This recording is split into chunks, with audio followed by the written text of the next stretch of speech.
Hey everybody, welcome to Two Over Comics. I'm Steve. And I'm Mike. We got it right this time. We did get it right this time. I was actually going to do a whole thing. Well, let's start over again. Ready? I'm Steve. And I'm Mike. And when we use the power of Mastodon, Pterodactyl, Triceratops, Saber-tooth Tiger, and Tyrannosaurus, we become Two Over Comics. Yes. We could edit that out and do it over again, but... No, I like it because we're going to be the cool Transformers. Not Transformers. Wow. Well, I'm tired. All right, it's been a long weekend. It was Easter weekend, and now we're here. We're too old. That's why we can't remember shit. That's why we're doing as many videos as we can right now, because before the old age and the Alzheimer's kicks in, and I'm just a hollow shell of the man I used to be. And we're getting there. We're pushing 40. I know. Power Rangers. I mean, do you think it was kind of weird that Saber-tooth Tiger and Mastodon, like two of these things, aren't really like the other, the dinosaurs? It's like, yeah, I mean, it was still badass. It was the better. Visually, it was cool. Yeah, but it was kind of like like Mastodon with a Tyrannosaurus, like Jesus, John F. Kennedy. Like two things didn't really belong together. But anyway, it worked for us. Yeah. So anyway, this is part 2 of our epic crossover of our 90s, clusterfuck storyline. We left off last week with me all over the place on the 90s Spider-Man Clone Saga because it's your head combusting. Fucking phenomenal storyline. I'll fight anyone. But we're going to let Steve go first with Nightfall so I can what can I do? Read my notes and get down to where I need to be so I can be ready for it and ready for you viewers. It's true. He's a Super Saiyan charge up. Yeah. And I do have the notes, but I can guarantee you I'll probably still go all over the place again because it's what we do here on the podcast. That's what we do. Yeah. We ramble and like we're doing now. Yeah. So anyway, what I'm going to do is I'm going to talk about another big epic crossover from one of our DC's flagship characters, like Spider-Man's, Marvel's, Batman. I think my first favorite Batman storyline of all time. Yeah, and it was still in a time when Batman was self-contained in Gotham. It's in my top 2. I think my top 2 favorite Batman storylines are Nightfall, which I'm going to talk about. Spoiler alert, I'm talking about Nightfall, and No Man's Land. So this right here, I'm talking about Nightfall. Nightfall happened in 1993, ran about 6 months into 1994. Basically, it's a story about how Batman broke his back. Or no, not broken. Got his back broken by a brand new villain. So I guess we'll have to cover these 2 characters first. They're integral to the Nightfall storyline. One is John Paul Valley, and the other, of course, is Bane. Yes. Bane. Oh God, they can't get Bane right in any of these movies. Neither the Jeep Swanson one and Batman Robin. Nope. Oh, good God. They're doing him in Gotham too. He's horrible. Yeah. Well, Bane's father, I think. Good old Shane West on that one. I couldn't think of the guy's name. He's a very generic actor. Yeah. But anyway, nice guy. He was in Boy Meets World, actually. That's true, he was. Only for a few episodes. Yeah, he was the guy who Corey jumped on his back and said, "You must be the ex-boyfriend." So anyway, Nightfall. Here we go. Basically, how it was the brainchild of Chuck Dixon and Doug Moench, I think his name was. Chuck Dixon in the 90s was like the be-all and end-all of the Batman. Some of the best Robin stories. Tim Drake Robin, yeah. Tim Drake. He did a lot of Batman stuff. So him and Doug Moench, they started this storyline where basically in the 90s they started all the Image characters started coming out, like the Bloodstorm and Youngblood and Spawn and all that stuff, and people started wanting the vigilante, the more like the hero that kills. And so people saying, why isn't Batman kill? Why isn't Batman more of a psycho like how he is, like an Arnold Schwarzenegger character in the movies? Calm down, Zack Snyder. I mean, sorry. Yeah. This was Zack Snyder before. Well, the fans were Zack Snyder. Yeah. So as much as they complain about the Batman they got now and the Batman vs Superman, there was a time where they wanted that Batman. It was probably the same fans who wanted that Batman were the ones that were complaining about the Zack Snyder movies. Yeah. So basically, Chuck Dixon and the DC officers say, "Is that what you want? Fine, here we go." And then you're gonna realize how much the Batman you have right now is the Batman you need. So basically, what they do is they introduce this. First of all, we had to introduce these 2 characters, John Paul Valley and Bane. One was in Sword of Azrael, which was introduced John Paul Valley, who was AKA Azrael. Denny O'Neil and Joe Quesada created this character. Joe Quesada did one of the Batman variants. Joe Quesada, this is a great interview with him on Batman with Batman, where he this is back when he first got into comics. They put him on Asriel as kind of like a test to see if he could handle Batman, and he was primed to start a Batman run, and then they fired him because he Wizard tricked him into leaking a picture of the brand new Batsuit, which we'll talk about, and he became so vengeful and spiteful against DC. To this day, he will never work for DC ever again. He saved Marvel Comics in the early 2000s, so he used that white hot revenge passion to save Marvel out of bankruptcy. So anyway, they Sword of Asriel book. They have Jean-Paul Valley, who's this Gotham graduate who goes to college, but finds out that he has this programming from the Order of Saint Dumas, where he's like this sleeper assassin, pretty much. It's very 90s. Yeah, there's a lot of secret societies in Gotham. A lot of secret societies, yeah. Even to this day. Even to this day, they're still introducing him, the Quarter Owls. But anyway, so this is the OG one, the Secret Society. Not much to really talk about that storyline. It's kind of a generic 90s storyline. Great art, though, by Quesada, as always. Then there's Vengeance of Bane, that was created by Chuck Dixon, and I can't think of the name of the artist. Was that a one-shot? I think it's two-part, I think. Yeah, two-part, yeah. So basically what they do is they do the origins of Bane. Bane is this orphaned kid in Central America, which they never reference in the movie. They always make him... Well, actually, no, they do Central America. They did, and they did that... I believe they did that in Dark Knight Returns, or whatever the hell that... I don't know what that accent is, though. I like Dark Knight Returns. Ugh. I don't know Dark Knight Rises. That's what it is. Yeah. Dark Knight Rises is good. I like Dark Knight Returns, too. That one I did like. So anyway, he's this orphan who was in this jail from ages 4 to 18, something like that. He's in there for 10 years, and they basically just torture him and try to turn him into super soldier. But I guess they kind of reference a little bit in Batman and Robin, I guess. Yeah. So basically, he's in his cell. He has kind of the same premonition as Batman does, kind of where the bat comes into the cell, and but instead of using that as inspiration to strike fear into the criminals of Gotham, he uses that as he knows about Batman through whatever news or whatever, and he decides that he's gonna kill Batman. That's because comics. That's so he goes to Gotham because he just wants to break the bat, but not the man, right, or something like that. I remember that story. He called him the King of Gotham. Yeah. So I don't know as far as culture, the kings as far as culture goes in Central America. I don't know what the deal is, but he sees Batman as the King of Gotham, and he wants to be the King of Gotham pretty much. Which I don't know why. Out of every city in the world, Gotham City. So I'm imagining Gotham as the New York of the DC universe. So he comes to Gotham. These events take place pretty much directly after the death of Superman, which Mike will talk about probably in future episodes. Yeah. Which is another big essential 90s stories we have to read. And we got mullet Superman after he came back. Oh wait, spoiler alert, he came back. Mucho we got Superman. Mullet Superman and Mucho Superman. Wow. More Superman you can handle. So Bane comes to Gotham, kind of makes his presence known to Batman. I remember there's one issue where he kills a bunch of prostitutes and carves a bat symbol into them to kind of create this uneasiness between the Gotham police and Batman. I forget he has these 3 guys. I forget their names are. One of them I know is T-Bird, and I forget the other names, but they're these really stupid characters. There was a lot in back in the day, the stupid mundane characters that were just thrown in. One has a falcon, something like that. I think I remember that. T-Bird. That's the only one I remember because it was so dumb. So anyway, Batman's making his presence known. Batman notices this.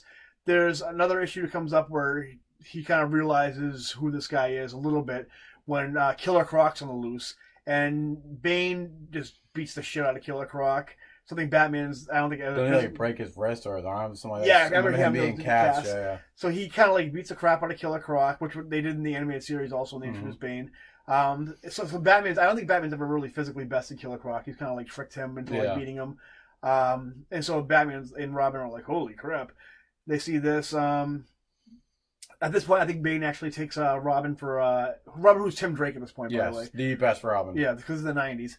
And so he actually kidnaps Robin at this point, too. And so Robin gets a look at this guy Bane. Because this was all still pretty fresh from when Jason Todd died. Yeah. So Robin was still pretty. Tim Drake was still pretty new to the scene as well. Yeah. Oh yeah. So this is the Robin. Right. We're talking about comic book Tom. Jason Todd was killed in the '80s, but comic book time is. If you're watching this channel, you probably know who Jason Todd is. Yeah. I mean, spoiler alert: Jason Todd dies, and then there's a third Robin. Yeah. So anyway, Bane Phase 2 of his plan, other than beating the crap out of Killer Croc and like making Batman pee a little bit, plants a bomb in Arkham, releasing all of Batman's rogues gallery. The ventriloquist, Scarecrow, Joker, Jeremiah Arkham, Maxie Zeus.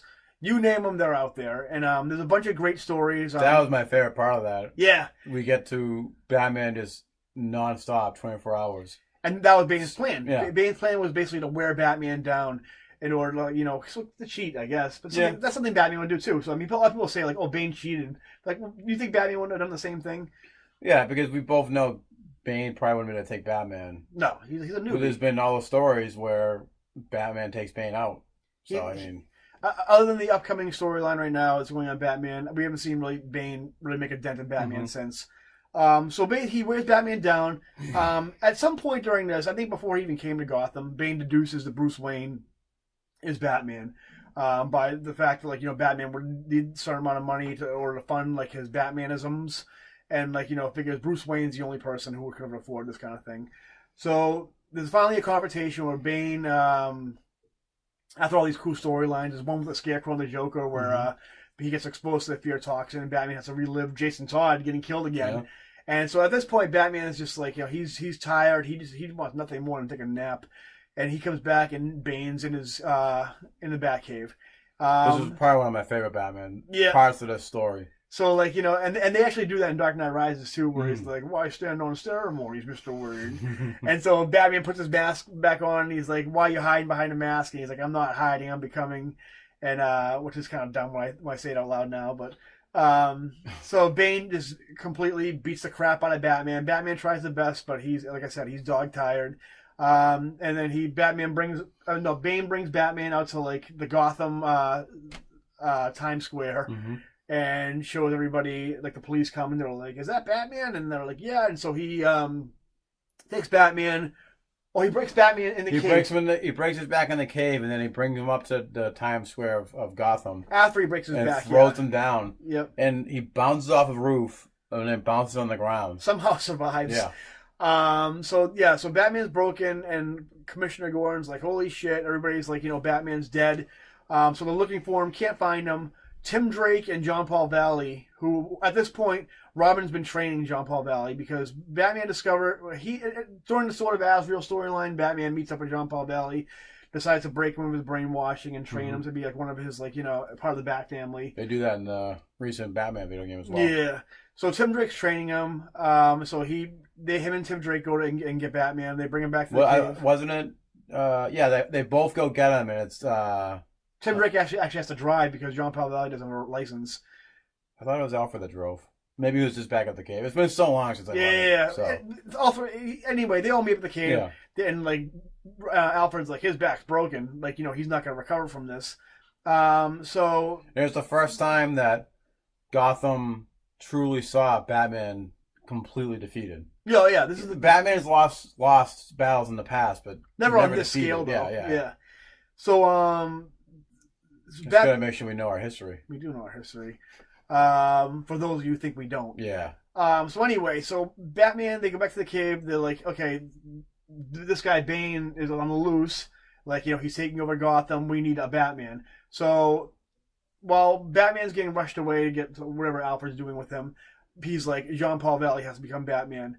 Which, I get the newest guy is going to become Batman. Yeah. Probably just basically because he has the same fit, the build as Batman. Yeah, and at the time, he was the only one around to be Batman. Dick Grayson was off on his own at the time, and Robin was nowhere ready. Tim Drake was nowhere ready to be Batman. Plus, that was the idea for the story. So So trying to be realistic about it, all right? I know. So John Paul Valley, he's tasked with becoming the new Batman. Everybody's pissed. Nobody's more pissed than Dick Grayson, who's like, this is like an ongoing thing throughout the entire storyline where Dick Grayson is like, why didn't I become Batman? I was trained with you as Robin. I was Robin for the longest time. I've been trained to be Batman, and you give it to this newbie. So he's pissed. Doesn't he become Batman after Night's Quest and Night's End? We'll talk about that. I see. Again, I'm jumping ahead of this. So this is the end of Nightfall. At the end of actually, the cool little thing about these comics is that for each issue there was a little eclipsing bat symbol. Which it started off as a regular yellow and black bat symbol, and every issue it got a little more eclipse until it turned like purple and red. That was awesome. And so that was the end of the Nightfall, and then we start with Night's Quest. Night's Quest has been Jean-Paul Valley becomes Batman.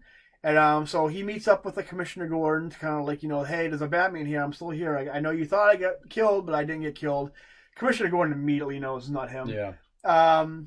And so Tim Drake's trying to keep him in line, but throughout the storyline, the system programming from the Saint Dumas thing starts to kick in with Jean-Paul Valley, and he starts to get a little crazy. This all accumulates with Jean-Paul Valley making adjustments to the bat suit, starts getting these claws, starts getting more aggressive and vicious, more like the '90s characters, like the Punisher. Yeah, and kind of like an Iron Man. Yeah, Batman suit, but like so '90s. Yeah, he with pouches. Yeah, he's starting to turn into an edgelord. Apparently, at some point, I don't remember this in the comic, but Batman told Tim to tell Jean-Paul Valley, "Do not confront Bane. He'll beat the shit out of you. He'll wreck you. Don't do it." Jean-Paul Valley goes and confronts Bane, and beats him. And so, and Bane, he can't believe it. He's like, you've never been this vicious. You're not even Batman. And this viciousness is going to consume you. And Jean-Paul Valley is like, whatever, peace out. Starts making more modifications to the costume. Starts making it more 90s. We need more 90s. More 90s, more like claws, more like sharp edge and like pouches. Everyone has pouches in the 90s. Rob Liefeld in full effect. He starts alienating Tim Drake more, where Tim Drake's like, this guy's becoming more unhinged.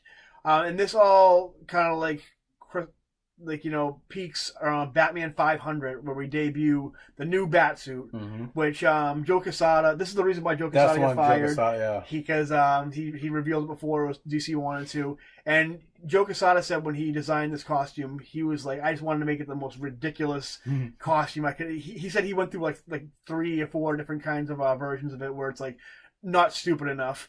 Where there was just pouches on top of pouches, these big ridiculous, I don't know what you even call them, fins coming out of it. So he has this costume, and people are like, "Whoa, this isn't your father's Batman." And that was kind of the point where, and during Night's Quest, where he becomes more vicious. Batman actually gets Jean-Paul Valley Batman gets into a fight with this guy called Abatur, and he kills Abatur. So this is the Batman that kills now, and this is the kind of the point that Chuck Dixon and these guys wanted to prove that this isn't the Batman you want. Yeah. So this is most of the stuff that I was unaware of. Like I didn't really read this part of it. I had a few of the issues here and there. I remember a scene where Bane comes into the Batcave and beats up the Batman. Not Bruce Wayne. Bane was there? This may have been a fucking dream. I don't remember. All I remember is Alfred and Tim Drake are just watching as Bane comes in and beats a Batman. And it's not Bruce Wayne, because that I remember just like... Well, this is... You might be getting confused. There was a part where... Okay, so story-wise, Bruce Wayne, what he does actually is... Tim Drake's father is all messed up. I think something happened to him. He got paralyzed. Yeah, Scarecrow... I guess he had the plane crash, and that's when the mother died, and... his father was in a wheelchair. So Batman, as far as going to a physical therapist or whatever, or a doctor, goes to the same doctor as taking care of Tim Drake's father. Her name's Chandra Kingsgiving or something like that. So he ends up getting getting taken care of by her. They go to England or something like that. He ends up actually falling in love with her at one point, because he's like, I'm obviously not going to be Batman anymore. I'm just I'm a paraplegic now. Not paraplegic. That's like people without limbs, right? Yeah, something. He's a cripple now. I don't know. I'm sure some will politically correct term is for it now, but physically, I don't know. his back's broken. He's in a wheelchair. Yeah, someone fix it for us in the comments. Yeah, Make us look like fools. someone fix it for me, please. Yeah. I'm old. I don't get you kids. Yeah. So he falls in love with her. They go on this trip, and apparently this doctor has some kind of twin brother or something like that. And because it's comics, one of them has psychic powers, I guess, and they get some kind of like this is the part where a lot of people, I'm sure, checked out. Yeah, I know you clearly you have. Yeah, I'm checking out now, for Christ's sakes. They get into some kind of big like psychic war, and this heals Batman's spine apparently, which I thought before I reread this stuff, I thought he just got better through physical therapy. Yeah, but apparently there was some like supernatural power that got his back better. So I never really knew how that. Now I know. I wish I didn't. How he got his back. At least. The Dark Knight Returns. What the hell the third one is? Which one's more ridiculous? His back getting healed through psychic powers, or an inmate punching him in the back really hard and putting his spine back in place? I think I'll go with the inmate punching him in the back. Or the invertebrae, whatever the fuck it was. I would have liked to see Christopher Nolan try to handle like the full scope of Nightcrawler. Listen, he barely got that movie right, so we'll take it for a grain of salt and choose our battles. So this happens, comics, yay.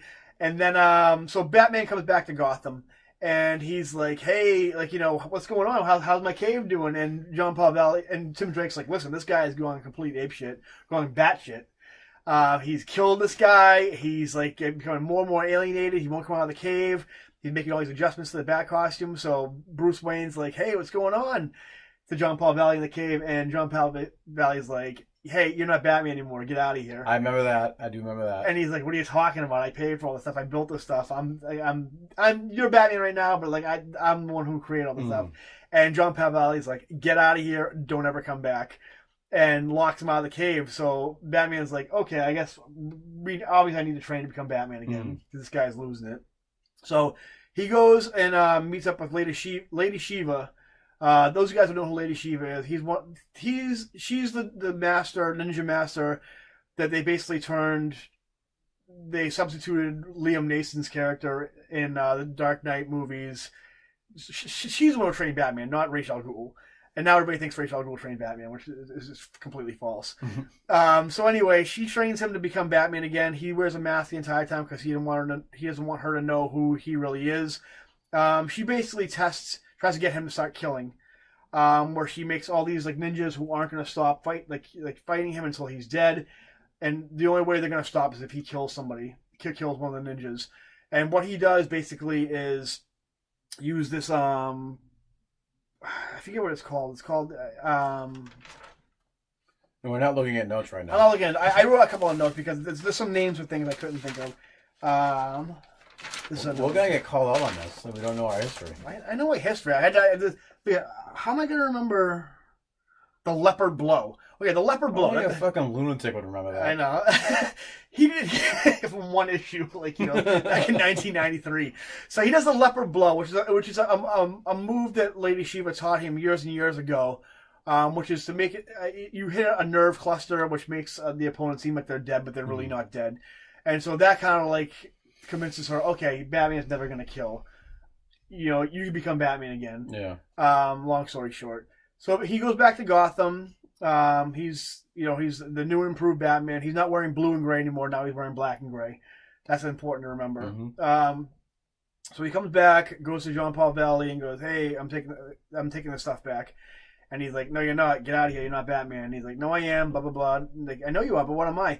And so basically, he beats Jean Paul Valley because Jean Paul Valley, not only is he not as good as Bruce Wayne, but he's also like blinded by being crazy. And so Batman does a thing where he turns the lights off, and then John Paul Valley uses his new Iron Man bat suit to use the night vision. Batman flips the switch again, goes, ha-ha, nope, lights are on, and he's blinded, and then Batman beats the shit out of him. So John Paul Valley is like, oh, I'm nothing. If I'm not Batman, I'm nothing. And Batman's like, no, you are something, but you got to go be something somewhere else. And he gets out of the Batcave. I forgive you for killing people in Gotham. Yeah, Batman doesn't arrest him for killing a guy. He just says, get out of here. You've learned your lesson because I spanked you pretty hard just now. And he goes away and starts his own book. And that's the end of Nightfall, Night's Quest, and Night's End. It ran for about 6 months, 93 and 94. After the storyline, Batman still decides not to be Batman for a while. He just wanted to take his Batcave back. And Dick Grayson does become Batman for a while. See, that's the scene I remember from one of the Robin books. Yeah. Where Batman had his ponytail. Yeah. It's Bruce is in his suit, but he has the mask off. And Tim Drake's there, and I'm pretty sure it was a Robin book. And it's I think it was kind of like a tale of like a Robin tale. Yeah. Where they're both talking, and then it ends with once again, for the first time, Dick Grayson now being Batman. That storyline was called Prodigal Son or Prodigal. Yeah, okay, yep. And so so he was Batman for a storyline. Then he became Nightwing again with the yellow and blue costume, and that led into the awesome, great run by Chuck Dixon and Scott McDaniel, the Nightwing storyline, where he goes to Bloodhaven and strikes out on his own. So yeah, I mean, great. If you're reading it in real time, it was real, like, on the edge of your seat. What's going to happen next storyline in Batman? I mean, looking back, it was like, how did I keep track of all the things that were going on? But wait till we get to at the time we'll have to go to part 3 of the Clone Saga. Yes, part 3 of the 9th episode. We may, we may indeed. Yeah. So so that's Nightfall. In a nutshell. Right now, we're gonna go to another equally convolting, mind-numbing storyline, the Clone Saga, Numero Deuce. Numero Deuce, part 2 of the Clone Saga. I like to call this the Ben Reilly epic, so to speak. The Ben Reilly part. It's not a crossover. It's not even a story. It's legit a saga. Yeah. This is now Ben Reilly's world. So we last episode of my all over the craze, banana crazy mindset of the Clone Saga, which it was. So you gotta give me some slack. We find out through a series of tests that Peter is the clone, backhands his pregnant wife. Yeah. And that son of a bitch, Peter Parker. We find out that Ben is the real deal. Yep. And we ended it with the Maximum Clone storyline. We get Spider-Side, who we still think is the new Ben Reilly, but hey, only time will tell. Spoiler alert, Ben Reilly comes back again. Kinda. So yeah, kinda. Not the one we love. So we end with Maximum Clonage, and we have Ben Reilly taking over the role of he doesn't become Spider-Man yet. Because he's transitioning. Yeah, so there's right after Maximum Clonage, they had a series of miniseries called Spectacular Scarlet Spider, Web of Scarlet Spider. Amazing. They renamed all the Spider-Man titles basically. Yeah. Scarlet Spider. I mean, they were still miniseries. They were 4-issue miniseries, and we have a storyline between Alistair Smythe and the new Doc Ock, because Doc Ock was killed by Kane. Carolyn Trainer, yes, my favorite Stuart Doc Ock Trainer's daughter. So there was like this cybernetic warfare going on. Hey, you know what? Oh, the virtual reality. The virtual reality, yeah. The greatest game, something like that. Yeah, I know, so listen, the 16-bit war is over. We got Nintendo 64. We got PlayStation, 3D graphics. Why not do that in a comic book?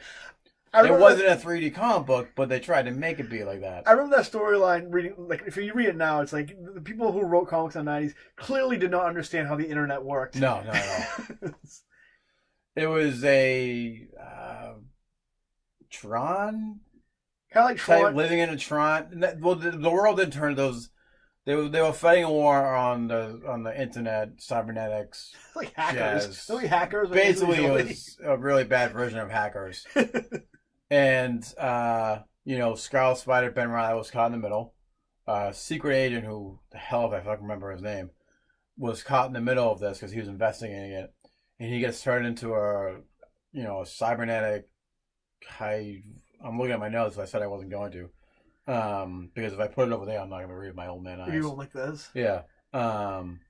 Basically, he got turned into this cybernetic Scarlet Spider, and I know. Yeah, we had a toy of him one time. Yeah. Oh, I remember that. Yeah. So that was a Time Bomb storyline, wasn't it? No, Time Bomb happens right before Maximum Clonage, I believe, or during the Maximum Clonage storyline. It was the end of the Web of Spider-Man Okay. series. And I do actually, remember that guy. Steve Butler, my second favorite Spider-Man artist of the day back then, was the artist of that.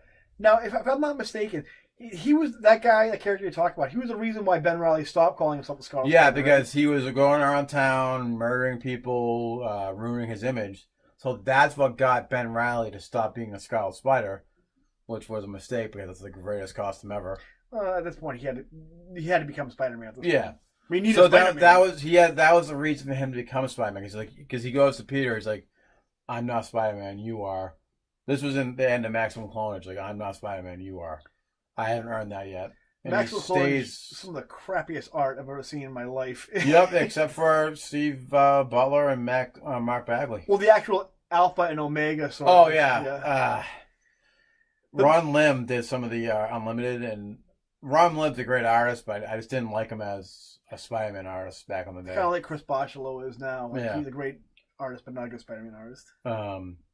So that's a story that gets him to become Spider-Man, and yet again another badass freaking Spider-Man suit. Yeah, another great Spider-Man suit. Yeah, created by Bagley, wasn't it? No, Bagley helped do it, but created, but it was Dan Jurgens.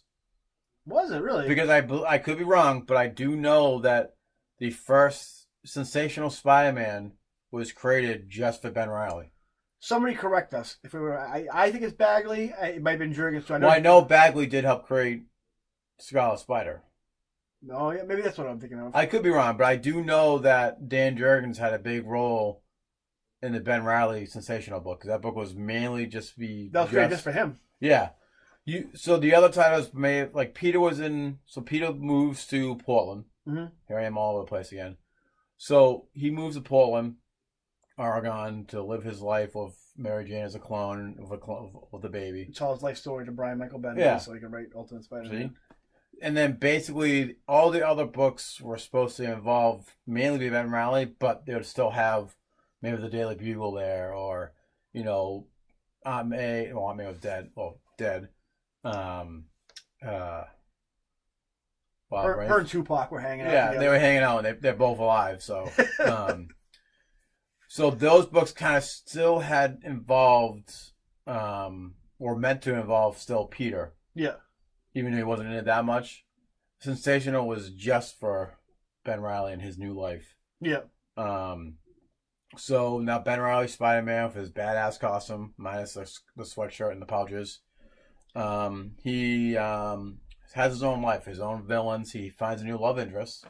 And I'm probably going to butcher the name as I'm clearly looking down at the paper. Ben falls in love with a character named Jessica Cardine. Wait a minute, that last name sounds familiar. It does, and we do find out that she's the daughter of the man that killed Uncle Ben. Yeah, it's okay. It's okay. You're gonna make Gucci bark upstairs. Oh, yeah. Oh my god. Yeah, she wants to be part of it. I think we will make Gucci the third member of the podcast. 20 years later, I'm still like, I can't believe it. So they start to have a relationship, and then she finds out who he is. She photographs him in the alleyway taking his mask off. And Sensational Spider-Man number 4, maybe. I do remember it being Jurgens art, so it has to be. Yeah. So what a Romeo and Juliet type situation. She finds out that he's Spider-Man, and she remembers that Spider-Man murdered her uncle, or her father, which she just had a heart attack. But you know how Mike knew that? Because you know your history. I know my history, and it's Amazing Spider-Man 200. So kind of hard to forget. Yeah, the milestone issue. Mm-hmm. I have that on a frame up in my bedroom above me, so hopefully it falls on. I mean, what? I was gonna make a dirty joke. So that story takes place. They eventually break up because she finds out he's Spider-Man. Your dad killed my uncle. We then go into Spider Carnage. Oh yeah. I love the 90s. Oh yes. So this was also a story in the 90s Spider-Man cartoon, the series finale, which is also the original Spider-Verse. And we probably mentioned that on our Spider-Verse podcast. Some of the best overacting in the Mhm. world by Christopher Daniel Barnes. This guy character he does, and when he's the black costume Spider-Man. Yep. And that's we get the most violent Spider-Man cartoon that we'll ever get because Fox and Marvel are like, oh, screw it. It's a series finale. We're gonna go off a big bang, literally. Instead of the Goblin throwing pumpkin bombs, he does. Where just green smoke pops out. It's an actual explosion. After you watch this episode, obviously, don't pause and go away. Look up overacting Spider-Man, and you'll find like this probably the Spider Carnage episodes and the black costume Spider-Man where I'm going. Shocker! I'll chase you to the ends of the earth. We get a little bit of that in the when Mary Jane gets classic. Dropped. That was one of my favorite ones too. When she gets dropped in Spot alter reality dimension thing. I'm derailing you so much. I'm sorry. That's what happens here on the podcast. Here we derail. But anyway, we're over so we get the awesome Spider Carnage costume. So this is the time when Peter's also coming back to New York. Yep. Because he's just not happy in Portland. He's not content. He's like, I can still do this. Why would he be? He's not a hipster. He's not Fred Armisen. His powers are coming in and out. So Marvel's really trying to push the point that Peter's the clone and Ben Reilly's the real deal. So they kind of have a storyline where Peter's powers are fluxing in and out, not fucking in and out, flexing in and out, fluxing, whatever you want to call it, in and out. They come and go. Didn't he come back to New York because they were selling Aunt May's old house? Or they were... something was happening. I remember there's an issue where they're cleaning out the Atkins by him and Ben Reilly. No, see, that's when Peter's already back. That's happening right before... I'm getting ahead of myself. You tell the story. That happens right before the big reveal of the end of the Clone Saga. Not yet. I know, I don't want to jump ahead. During this time, we also had the... when Marvel and DC played nice with each other. Ben Reilly teamed up with Superman during the Marvel versus DC storyline. Where Peter actually... I feel like they kind of screwed it up because it clearly goes as my name's Peter Parker, but my alias is Ben Reilly. Yeah. So they must have had a DC writer who didn't know anything about Spider-Man. Ron Mars. Yeah, it's probably, yeah. He actually gets a job at the the Daily Planet, as a staff photographer until everything, goes back to the way it used to be. So that happens. We actually will do this in a future episode. Onslaught is happening. So this is a time when... This is like right before Onslaught. I think this is like during Age of Apocalypse, maybe? Yeah. On that. So Age of Apocalypse happens, and then maybe a year later Onslaught happens. But again, we're digressing. But Onslaught is happening through all the titles. And Peter's back in New York with Mary Jane. I think it's because their doctor's there or something. Why would they move on Portland when their doctor said, but hey, you know what? There was a way to get Peter back here. So Peter is actually fleeing from a Sentinel because a Sentinel can sense Peter's mutant abilities, which we know he's not a mutant, but the Sentinels can't tell that apart from, metahuman and mutant. Yeah. Peter gets away because his powers go out again. Yeah. One part I think you're glossing over, like you're getting into the Sentinels attacking New York. Yeah. There was a new Green Goblin introduced. Yes, I forgot about him. Phil Urich. Yeah, Phil Urich. The nephew of Ben Urich, the Daily Bugle reporter. And he was a great character until Dan Slott got his hands on him. But he was actually a good guy, Green Goblin. Yeah. Also, the debut of previously mentioned Scott McDaniel artwork. He also was in that battle with the Sentinels and got his. Yeah, so that happened in the Green Goblin miniseries, are supposed to be ongoing. It was only 12 issues or something, but 13 issues by Tom DeFalco and Scott McDaniel. Go pick it up, please. Yeah, it is good. It is good now that I'm not just saying that. It is actually pretty good. It is. And we also see Ben Reilly take a Sentinel down, almost pretty much by himself. I remember because this happens. I know my Spider-Man history. So where Peter's taking one on, it's an Amazing. Yep. And the one where Ben Reilly's taking one, it's in Peter Parker Spider-Man. And I remember him getting like a sewer cover, throwing it at the Sentinel, ripping it, like throwing it through him, and he just rips the head off, like in half. And this is freaking phenomenal did Peter say and then, hey, you know that really old movie Empire Strikes Back? No, but And that would tie have up the been Sentinel and that would be kind of cool if they did ever did that. was that the last issue drawn by Mark Bagley, by the way, of Spider-Man? No, yeah, I think it might have been. It was around that time because Mark Bagley went to Thunderbolts, I believe, and there was a cover. He just did a cover. No, so I think it's the issue that's Mark Bagley's last issue is 418. I think he did the cover. Okay. And then I'm gonna butcher the name. Something not Steve Scrooge or everything. No, Steve Scrooge. I can't think of the guy's name. Oh, I know you're talking about. Ron Garney did a couple issues right before Revelations. Yeah, but that's when Mark Bagley was gone. I was crying because he was such a great Spider-Man artist. So I thought it went Mark Bagley, Ron Garney, then Steve Scrooge on Amazing Spider-Man. But then it was fancy. Fabian Nice. Yes. Oh, he's a writer. Maybe he was just on a book. He wrote actually Thunderbolts for a little while. He might have been the writer. I don't know. It was something like that. But we're digressing yet again, which we do here. So Onslaught's happening. Peter and Ben's Peter's like, my powers are back full force now. Let's go help take down Onslaught, and they run off to Central Park, and then very convenient. Of course, they don't get there in time because the heroes are all gone, and that'll be the part of the Onslaught thing that we do. We explain Heroes Reborn Return, and then Revelations happens.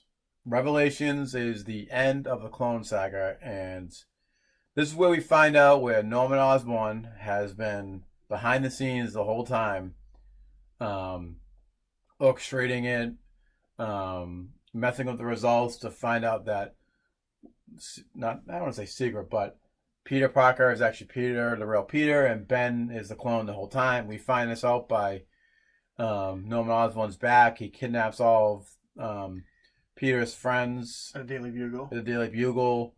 It was right around Halloween, so those pumpkins all over the place, disguised as pumpkins, but they're bombs. He does the old, invitation, oh, so-and-so wants you to come to this Halloween party at the Daily Bugle. Yep. Everybody shows up. So basically, they get locked in there. There's bombs all over the place, and but before that, Mary Jane's giving birth. Oh yeah, because she gets drugged by Allison Monaghan, something like that. I completely forgot that name, but thank you for reminding me. And she's in the hospital. Their real doctor's nowhere to be found, so they have another doctor there. So. No one else Peter, has actor friends. Yeah. Huh? Yeah. So Peter and Ben are off fighting Mendel Storm or Grant, whatever his name was. Oh yeah, Mendel Storm comes back and he's also returned. That was Bagley's last issue, I think. It was when they revealed that Grant was Mendel Storm, who is also the Robot Master. So the whole time, Stuart Traynor, Ben Reilly's father figure, was also scheming Ben. He knew the result the whole time of who the clone and who wasn't. I think he was scheming. I think he was kind of just threatening he's threatening to feeding him false information. Yeah. Or I think maybe his information is just tampered with. I'm not sure, but he ended up finding out. It's a goddamn mess of what it is. It is craziness. So there's a fight between Peter. Eventually tries to go off because they're fighting these robot kids. Yep. And Ben's like, "Get out of here now! Go be with Mary Jane, or I'll freaking beat you up." Whatever it was. The debut of Mike Rango, my favorite Spider-Man artist of all time. Phenomenal artist, rest in peace. They're fighting, blah blah blah, and then Norman Osborn comes back and blindsides Ben Reilly, knocks him out, and then he beats him up, and then we find out that Peter also gets drugged. He falls, passes out of the hospital. Yep. Wakes up in his original Spider-Man suit. There's a whole, schmeal of Norman Osborn saying you're the real deal. Double-page splash pages of Norman Osborn explaining the entire what's happened since the very beginning of the Clone Saga. Great John Romita Jr. art, though. So then they fight, blah blah blah, and then Ben Reilly sacrifices himself, gets impaled by the Goblin glider. That was meant for Peter. Yep, and we find out that Peter Parker 75 was a phenomenal issue. Great issue. It's one of my favorite issues ever. Which actually came out during Halloween, too. Yeah. One complaint I have about when he fights Norman Osborn, Peter Parker tries to kill Green Goblin. That he pulls an old Batman Returns and throws a bag of bombs. Oh yeah. So that happens at the end where he's coming, like Ben Riley, falls down to the ground because he has the glider in the back, and then because he has all the pumpkin bombs from the Bugle. Goblin's coming at him and he just throws it at him because it blows up. And funny thing, 3 years of this clusterfuck Clone Saga, that's the one thing I didn't like out of all the Peter Parker trying to kill Norman Osborn. And that's the end where Ben Riley's on the ground. He starts to disintegrate, to generate, and turns into dust. Too many Spider-Men turning into dust. Tells Peter, tell Baby May tell her about her Uncle Ben, he says, as before he turns into oatmeal. Yep. And then we find out that the baby dies and is in possession of Kane has her. And then they go off into the sunset. Great, so to speak. Mary Jane and Peter Parker, like, we'll get through this as a couple, blah, blah, blah. They think they had a miscarriage. Yeah. Or a stillborn miscarriage. And it's basically Alison Longgrain who carried the baby off, something like that. Which, did she? Or, I don't know.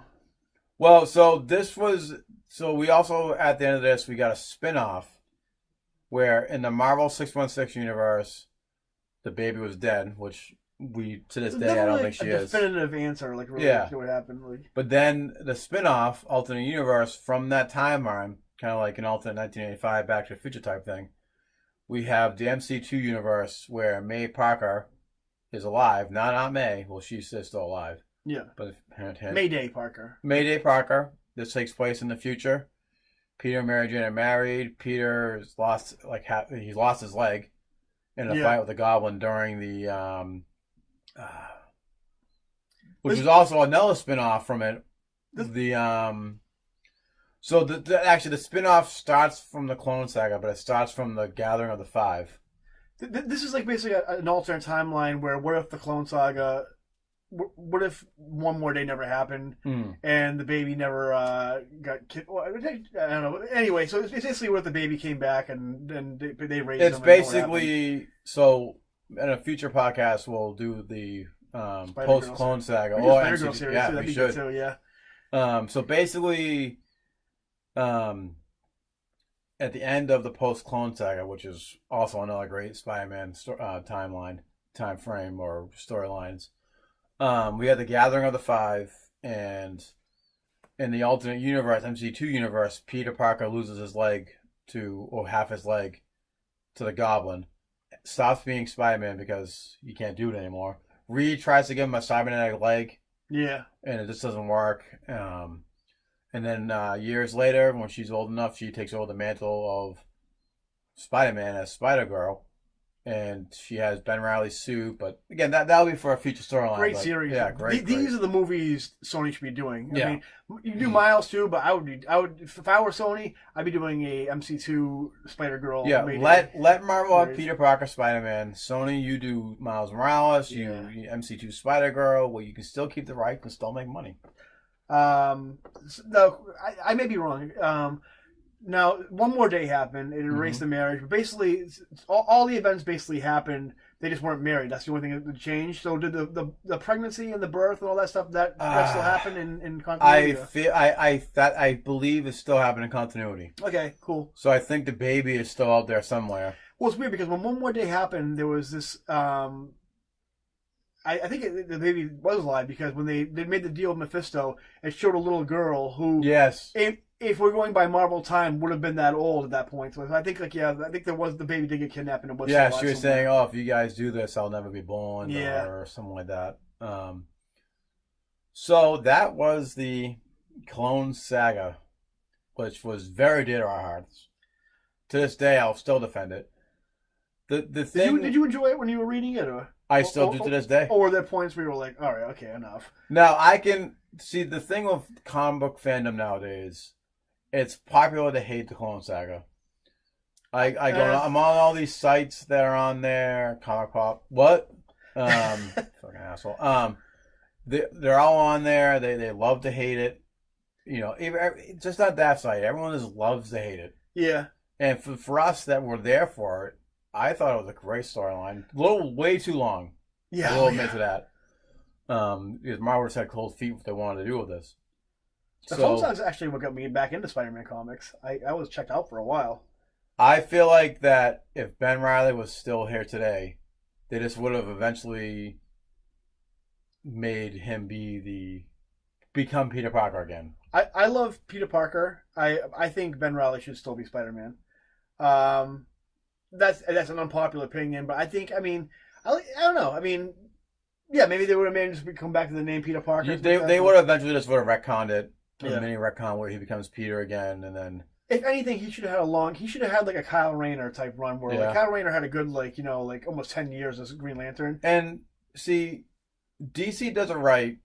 Legacy characters. Well, they're legacy characters, and for some reason Marvel just can't do it. Yeah, I feel like not to go too deep into the whole Miles Morales thing, like I feel like if DC was doing Spider-Man, we could have had 9 Spider-Men and it would have worked because they can just do it. I feel like we do have 9 Spider-Men. But we do, but Marvel just can't. Marvel can't do it right because we have Kane still alive, Ben Reilly's still alive, we have Miles Morales, we have Spider-Gwen. Well, she's part of her own universe. At least that works. Yeah. I thought the whole point of Spider-Verse was to kill off all the excess Spider-Men. That's what Spider-Man Geddon was supposed to be, and it did the complete opposite. We have Doc Ock, Superior Spider-Man again. He's back in a clone body. So, years go by, Ben Reilly's dead. And now, very quick, we did talk about it in the Dan Slott episode. Ben Reilly's back. Because he was cloned 24 times or 25 times, and now he gets to range, blah, blah, blah. In the end of Spider-Geddon, we finally have the Ben Reilly that we love, know, and love, but who knows if Marvel's even going to do anything with him now. Yeah. During the original Spider-Verse storyline, we had a perfect way to bring back Ben Reilly from an alternate universe, and they killed him off in it. It would have been a perfect way to bring back the Ben Reilly that we love. In an alternate universe, it would have worked, but hey. What could have been. Yeah. But like anything else in the 90s, we all enjoyed it, and it's over now. Mm-hmm. I personally enjoyed both. For me, 90s storylines, the more convoluted, the better. Mm-hmm. Just wait till we get to the X-Men. Oy vey. The X-Men. Oh. My head hurts just thinking about it. That's going to do it for this episode. This episode ran pretty long, but what can you do when you're dealing with 2 storylines like Knightfall, and at least it didn't last 3 years, and we had an ending planned. Unlike Avengers Endgame, you can pause it and go to the bathroom and come right back to it. Yeah, but make sure you hit the thumbs up, the like button first. So that's going to do it for this episode. We're going to do some more 90s episodes coming up. Not right now, obviously. We're tired and I'm thirsty. So, until next time, remember to like and subscribe for more content. Tell your friends. We got a lot of great content coming up. See you soon. See you soon. Bye-bye. Bye. I just want people to like me.